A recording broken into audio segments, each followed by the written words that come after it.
With the most time off for a top team, the Los Angeles Gladiators come into stage 2 with a chance to establish the new meta, but it looked like the Dragons may have won the comp battle on Busan. Dian was popping off on Widowmaker, taking down last year's Widowmaker champion Surefour in dominant fashion, but it wasn't long before the download was complete, and the Gladiators came alive in a big way. Yeah, you know what really bothered me in the series? Yeah. Shanghai, I had a bit of a deja vu there where they just wouldn't switch off of compositions anymore. They were really hard committed to Ding on that junk. And I kind of see what they wanted to do with it.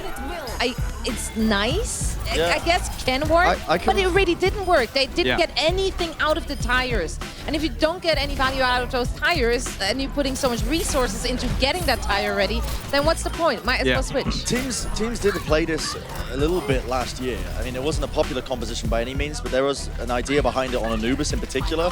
But I think Gladiators did a very good job as well of playing around the tires, as you said, Zoe. Like, a lot of the times they kind of just baited out. The idea of the rip tire is it's supposed to almost always get you a pick, or if not, set you up for a pick by forcing positioning. But Gladiators just seem to be able to read it. They're just like, what are these guys doing? It's like a diamond game, you know? Just running junk right into us all the time. Were you guys able to spot what they did differently, the Shanghai Dragons did differently, than what the Atlanta Reign did? Because they were also running their junk earlier, but it was a lot more successful.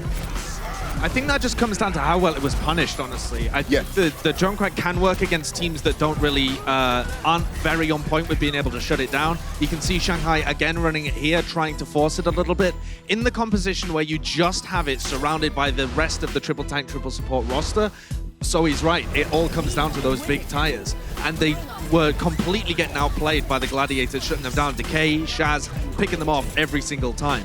And then when we moved over to Gibraltar as well, it was pretty interesting because the Shanghai were trying to stick with more of their comfort, which is trying to play more with the DPS, more with the Sombra. And the Gladiators just went back to triple tank, triple support and started rolling it through. I think the Gladiators could be one of the scarier teams that we have at the moment in Stage 2. They didn't look quite as clean as NYXL, and honestly, Paris are looking great as well. But Gladiators, keep your eyes on those guys.